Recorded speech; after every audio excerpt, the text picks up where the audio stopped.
एक बार फिर स्वागत है दोस्तों हमारे यूट्यूब चैनल में। दोस्तों इस वीडियो में हम लोग ज्योग्राफी को इसी वीडियो में रिवाइज करेंगे। ठीक है, तो चलिए शुरू करते हैं। पहला है जितनी भी थ्योरीज हैं ओरिजिन ऑफ यूनिवर्स की उनको देख लेते हैं। सबसे इंपॉर्टेंट थ्योरी है बिग बैंग थ्योरी। इसको किसने दिया था? जॉर्ज लेमेत्रे ने। बिग बैंग थ्योरी क्या कहती है कि सारा यूनिवर्स एक डॉट से स्टार्ट हुआ और एक्सपैंड होते होते ये डेली एक्सपैंड होते जा रहा है और इसकी कोई फाइनल स्थिति नहीं है। जैसे बैलून है, जब आपको हवा भरते हैं फुलाते हो तो एक्सपैंड होता रहता है। दूसरी थ्योरी थी स्टेडी स्टेट थ्योरी। ये किसने दिया था? Thomas Gold and Hermann Bondi ने।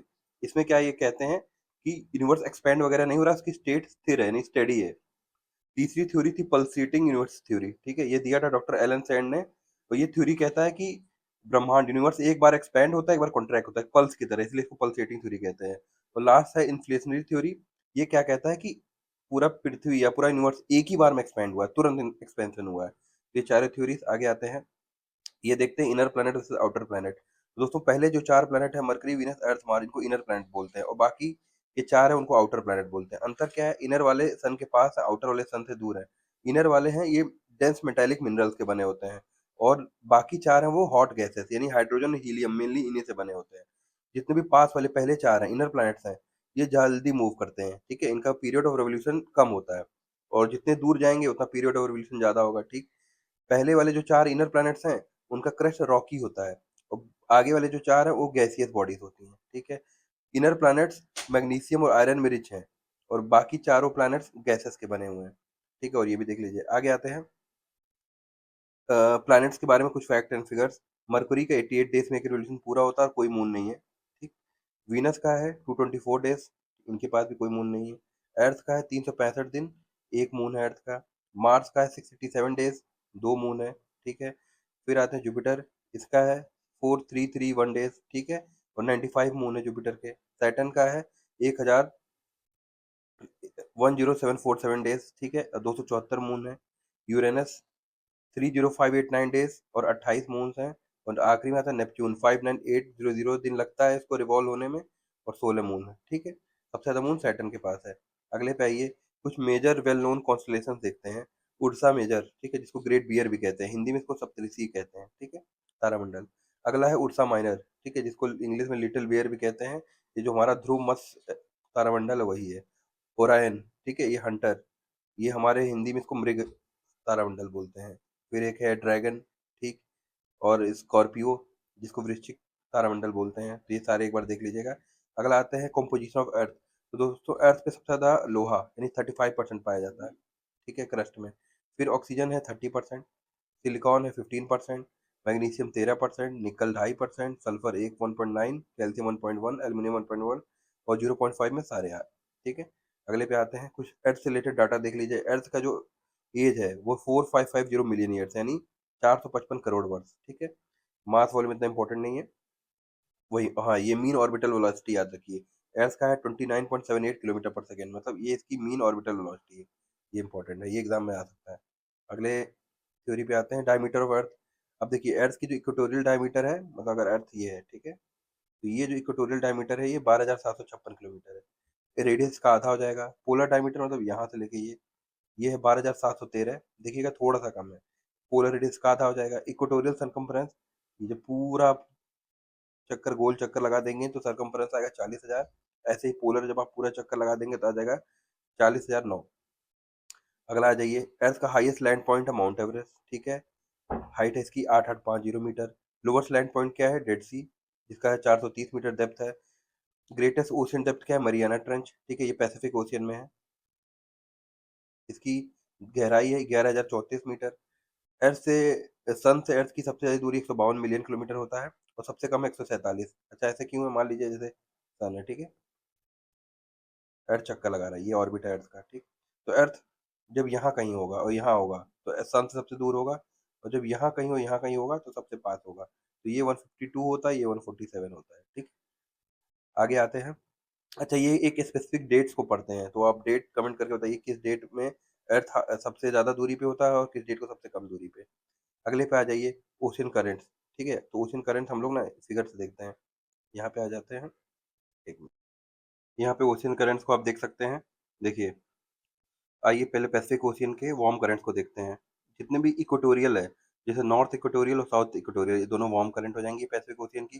ये जो अलास्का करंट है ये वार्म करंट है। North Pacific current warm current है। अब कोल्ड करंट देख लेते हैं पैसिफिक की, कैलिफोर्निया करंट ये कोल्ड है, ठीक है। हम्बोल्ट करंट या पेरू करंट ये भी कोल्ड है। साउथ पैसिफिक करंट, ठीक है, ये भी कोल्ड है। अब आ जाते हैं अटलांटिक में। अटलांटिक में वार्म करंट पहले देखते हैं, गल्फ स्ट्रीम, ठीक है, या नॉर्वियन करंट ये वार्म है। उसके बाद एंटीलस करंट ये शॉर्ट, एक बहुत फेमस करंट नहीं, इसी करंट का हिस्सा है, नॉर्थ इक्वेटोरियल करंट का। कैरिबियन करंट ये वार्म है, ठीक है। ब्राजीलियन करंट ये भी वार्म करंट है, ठीक है।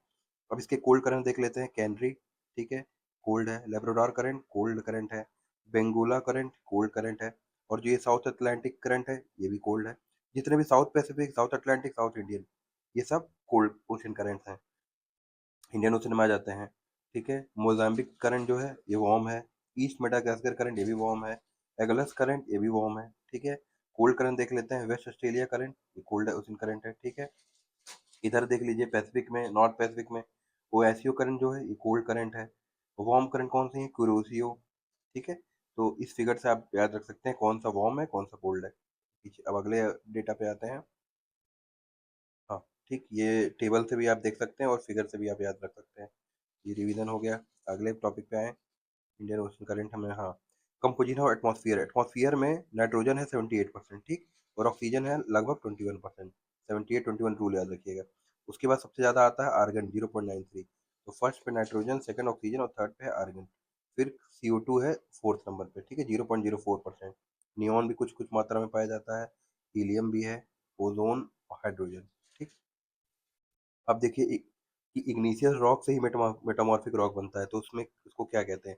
तो दोस्तों इग्निशियस रॉक, इग्निशियस वर्ड से आप याद रखिए इग्निशन, ठीक है, किसी चीज गर्म, ठीक है, इग्नाइट होना। तो इग्निशियस रॉक जो भी मोल्टन मैग्मा से रॉक बनते हैं, पृथ्वी के नीचे जो रॉक्स हैं वो पिघले हुए हैं, जब वो धरती पे बाहर आते हैं ठंडे होते हैं तो रॉक्स बनते हैं। तो ऐसे रॉक्स को इग्निशियस रॉक कहते हैं, ठीक है।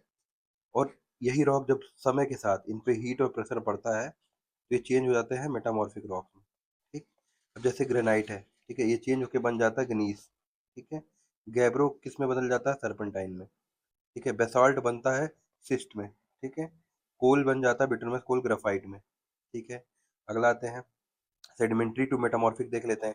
अच्छा, सेडिमेंट्री सेडिमेंट वर्ड से बना है, ठीक है। सेडिमेंट क्या होता है? जैसे मान लीजिए कहीं धूल मिट्टी जाके जम जा रही है बहुत दिन तक, तो सेडिमेंटेशन उसको बोलते हैं। तो ऐसे ही रॉक्स है, ये लेयर बाय लेयर बनते हैं, ठीक है। इनमें लेयरिंग होती है। सेडिमेंट्स आके मान लीजिए एक लेयर में ये सेडिमेंट्स आ गए, अगले लेयर में ये सेडिमेंट आ गए, और काफी समय बीतने के बाद जब ये प्रेशर से वो रॉक्स बन जाते हैं तो इसको सेडिमेंट्री रॉक कहते हैं। जैसे लाइमस्टोन जिसको चूना पत्थर कहते हैं, समय के साथ वो मार्बल संगमरमर में बदल जाता है, ठीक है। सैंडस्टोन है बलुआ पत्थर, ठीक है, ये क्वार्ट्ज में चेंज हो जाता है। क्ले, क्ले स्लेट में या सिस्ट में कन्वर्ट होता है। कोयला, कोल समय के साथ डायमंड में कन्वर्ट हो जाता है। अगले इंपॉर्टेंट टॉपिक पे आते हैं, major volcanoes of the world, ठीक है।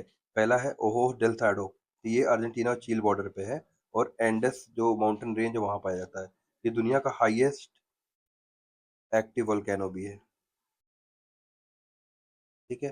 फिर आता है कोटोपाक्सी, ये कहाँ है? ये भी इक्वेडोर में, ये भी दोनों साउथ अमेरिका में ही है, ठीक है। चिम्बोर चिम्बोराजो, ये भी इक्वेडोर में है, ठीक है। पोपो कैटपेली, ये मेक्सिको में है। माउना लोआ हवाई में है, बहुत इंपॉर्टेंट है, पूछता है। माउंट कैमरून कैमरून में है। माउंट एरेबस एंटार्क्टिका में है, एंटार्क्टिका का वोल्केनो है। माउंट एटना इटली, ये भी बहुत है, एग्जाम में पूछेगा ये, ठीक है। माउंट एटना कहाँ है? इटली में है, ठीक है, ये तो इंपॉर्टेंट नहीं है, बाजरा जी, हाँ। माउंट वेसुवियस, ये भी इटली में है। स्ट्रोम्बोली, ये बहुत इंपॉर्टेंट है, स्ट्रोम्बोली, ये इटली में है। इसको light house of the Mediterranean भी कहते हैं इस वोल्केनो को, ठीक है, क्योंकि मेडिटेरियन ओशियन में ये पड़ता है और काफी एक्टिव है, इसीलिए इसको light house of the Mediterranean भी कहा जाता है स्ट्रोम्बोली को। फिर आ जाइए इंपॉर्टेंट अगला जो माउंट फूजी है, ठीक है, ये जापान में है। अब अगले आते हैं, landforms created by action of river. देखिए, रिवर जब नदी जब बहती है तो इरोशन होता है, पत्थरों जो रॉक्स को इरोड करके जाती है, ठीक है, सेडिमेंट्स अपने साथ ले जाती है। तो जहाँ पे वो इरोजन करती है वहाँ के लैंडफॉर्म्स अलग होते हैं, और जो इरोडेड मटेरियल है कहीं जाके डिपॉजिट होता होगा, ठीक है। तो जहाँ पे डिपॉजिट करती है वहाँ के लैंडफॉर्म्स अलग होते हैं।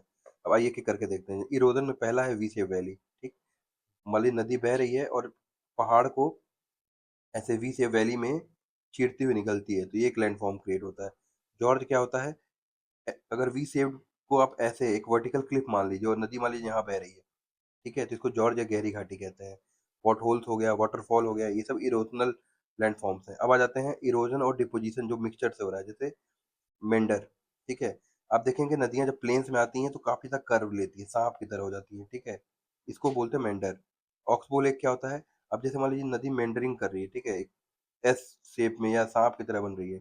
अब यहाँ से मान ली नदी बह रही है और ये सेडिमेंट लाते लाते ये रास्ता बंद हो जाए, तो नदी एक नया रास्ता ले ले, तो ये जो एरिया बच जाता है एक ऑक्सबो लेक हो जाता है, ठीक है। दुनिया का सबसे बड़ा ऑक्सबो लेक भी इंडिया में है, आप कमेंट करके बता सकते हैं कहाँ पे है। लेक्स फॉर्म करती है, fan shape plain, flood plain, delta, ये सब डिपोजिशनल लैंडफॉर्म्स हैं। तो आइए इसका हम लोग एक बार इमेज में देख लेते हैं कि कैसे ये होता है। ये यहाँ पे होगा, सॉरी, दिखा देता हूँ। हाँ ठीक है, ये देखिए वी सेव वैली कुछ इस तरीके से है। जॉर्ज, ये देखिए खड़ी क्लिफ्स में बीच में नदी बह रही है, वाटरफॉल। ये हो गया मेंटर, क्या है? नदी जब ऐसे ऐसे घुमावदार शेप लेती है, तो मान लीजिए यहाँ से शेप लेके और नदी इस रास्ते से चले जाए, तो ये जो एरिया कट जाएगा ये ऑक्सबो लेक हो जाता है, ठीक है। ये डेल्टा हो गया। फिर से आते हैं अपने टॉपिक पे। ये हो गया, अगला टॉपिक है मेजर पासेस ऑफ इंडिया, ठीक है। दर्रे, काराकोरम दर्रा कहाँ है? जम्मू कश्मीर में। जोजिला लद्दाख में। पीर पंजल जम्मू कश्मीर में। बनिहाल भी जम्मू कश्मीर में है और बुरजिल भी जम्मू कश्मीर में, ये तीनों बहुत इंपॉर्टेंट है। सिपकिला हिमाचल प्रदेश में है। रोहतांगला हिमाचल प्रदेश में। बारालाचला हिमाचल प्रदेश में है। ये तीन हिमाचल प्रदेश के हो गए। आइए उत्तराखंड का देख लेते हैं, लिपुलेख, माड़ा, ठीक है। नीति, नीति और माना पास उत्तराखंड में बहुत फेमस है। अब आइए नॉर्थ ईस्ट में, नाथुला, जिलेबला, ये सिक्किम में है, ठीक। बोमडिला ये अरुणाचल प्रदेश में है, ठीक है। दिफू दर्रा यानी पास, ये भी अरुणाचल प्रदेश में है, इंपॉर्टेंट है। ये इनको मैप पे एक बार हम देख लेते हैं, जिससे याद करने में इजी हो। अब ये जम्मू कश्मीर और लद्दाख के इंपॉर्टेंट हैं। जम्मू के पहले देख लेते हैं, बुरजिल पास, जोजिला, ठीक है। पीर पंजल पास है, बनिहाल पास है, ठीक है। अब लद्दाख के आप देख लीजिए, कारा तगला, ठीक है, और बाकी चंगला है, ये इंपॉर्टेंट है। अगला आ जाइए, उत्तराखंड के देख लेते हैं। ये माणा पास हो गया, ठीक है। डिपुलेक हो गया, ये नीति पास हो गया, ठीक। नॉर्थ ईस्ट में देखिए ये नाथुला पास यहाँ है, ठीक है। जलेपला, ये दोनों सिक्किम के पार्ट हो गए। बोमडीला ये अरुणाचल प्रदेश में है, ठीक है। तो ये उसके बाद ये तो हमने देख ही लिया। अब फिर से अपने टॉपिक पे आ जाते हैं, ज्योग्राफी। हाँ, heights of the major mountain peaks in India, ठीक है। इंडिया में सबसे हाईएस्ट पीक है K2, ठीक है। हालांकि ये पाकिस्तान ऑक्युपाइड कश्मीर में है, तो अगर ये ऑप्शन में तो आप K2 टिक करेंगे, नहीं है तो कंचनजंगा। इसकी हाइट है 8598, ठीक। फिर बाकी नंगा पर्वत है, गैसर ब्रह्म है, ब्रॉड पीक है, ठीक है, नंदा देवी है, रकापोशी है, इंपॉर्टेंट पहले दोनों है।